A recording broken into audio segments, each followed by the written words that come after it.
નમસ્કાર મિત્રો, તમારી પોતાની ચેનલ ધવલ 36 સ્ટોરીઝ ગુજરાતીમાં તમારું ખૂબ ખૂબ સ્વાગત છે। આજે આપણે આ 5 બાબતો જે પૂજા કરતી દરેક વ્યક્તિએ જાણવી જોઈએ। પૂજા સાથે જોડાયેલી ઘણી મહત્વની બાબતોનો ઉલ્લેખ ધાર્મિક ગ્રંથોમાં કરવામાં આવ્યો છે। જો પૂજા કરતી વખતે આ વાતોનું ધ્યાન રાખવામાં ન આવે તો પૂજા સંપૂર્ણપણે અયોગ્ય બની જશે અને પૂજાનું ફળ પ્રાપ્ત થતો નથી। તેની સાથે જ તમારી પૂજા યોગ્ય નથી।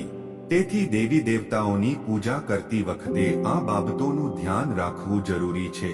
જો તમે કેટલીક ભૂલો કરો છો તો એવું માનવામાં આવે છે કે શુભ પરિણામ મળવાને બદલે દેવી દેવતાઓના પ્રકોપનો સામનો કરવો પડી શકે છે। તો ચાલો જાણીએ પૂજા કરતી વખતે કઈ કઈ બાબતોનું ધ્યાન રાખવું જરૂરી છે।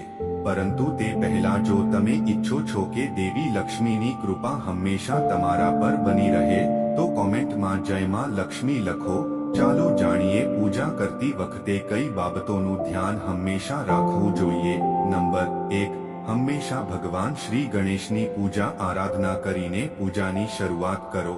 શ્રી ગણેશને તુલસીની પાન ચઢાવવાનું ટાળો। ભગવાન ગણેશને તુલસીની દળ ચઢાવવાથી દોષ થાય છે। શિવ શંભુને ક્યારેય કેતકીનું ફૂલ ચઢાવવું નહીં। નંબર 2, કેટલાક લોકો અગરબત્તી સળગાવે છે, તે વાંસમાંથી બને છે। અગરબત્તી બાળવાથી પિતૃદોષ થાય છે।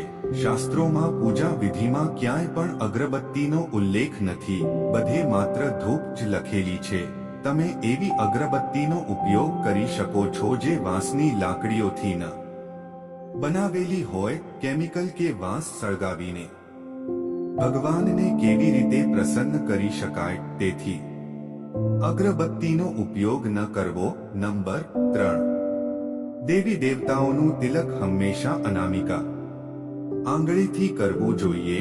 જો તમે શુદ્ધ ઘીનો દીવો પ્રગટાવ્યો છે તો તેને ડાબી બાજુએ રાખો અને તેલનો દીવો જમણી બાજુએ રાખો।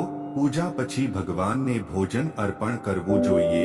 દેવી દેવતાઓને ક્યારે વાસી ફૂલ ન ચઢાવવા જોઈએ। નંબર 4, પૂજા પાઠ દરમિયાન પવિત્રતાનું વિશેષ ધ્યાન રાખવું જોઈએ।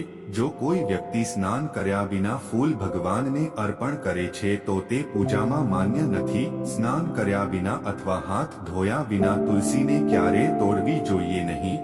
આ વાતનું વિશેષ ધ્યાન રાખો કે તમારી પૂજા સ્થળની ઉપર રાખવામાં આવેલ કોઈ પણ ભારે વસ્તુ અથવા કચરો ન રાખવો જોઈએ।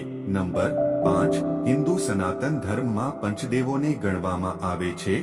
દરરોજ પૂજા કરતી વખતે તમારે 5 દેવોનું ધ્યાન અવશ્ય કરવું જોઈએ, તો જ તમને પૂજાનું સંપૂર્ણ પરિણામ મળે છે। સૂર્ય ભગવાન, શ્રી ગણેશ, માં દુર્ગા, ભગવાન શિવ અને ભગવાન વિષ્ણુને પંચદેવો કહેવામાં આવ્યા છે। પૂજા કરવાથી તમારા ઘરમાં શાંતિ અને સમૃદ્ધિ આવે છે। નંબર 6, દીવાઓથી દીવો પ્રગટાવવાથી જીવ ગરીબ અને રોગી બને છે। દક્ષિણા મુખનો દીવો ન રાખવો, દેવીની ડાબી અને જમણી બાજુએ દીવો રાખો। દેવાથી અગરબત્તી સળગાવી પણ દરિદ્રતાનું કારણ બને છે। નંબર 7, પૂજા કરતી વખતે ગુરુદેવ, વરિષ્ઠ વ્યક્તિ કે આદરણીય વ્યક્તિ આવે તો ઊભા થઈને તેમને નમસ્કાર કરો અને તેમની અનુમતિથી બાકીનું કર્મ પૂર્ણ કરો। મિત્રો, આજની કહાની કેવી લાગી કમેન્ટ કરીને જરૂર જણાવજો અને વિડિયો સારો લાગ્યો હોય તો લાઈક અને શેર જરૂરથી કરજો અને ચેનલ પર નવા હોય તો આ અમારી ચેનલને સબસ્ક્રાઇબ કરવાનું ભૂલતા નહીં। ફરી મળીશું એક નવા વિડિયો સાથે। જય સ્વામિનારાયણ, જય શ્રી કૃષ્ણ, હર હર મહાદેવ।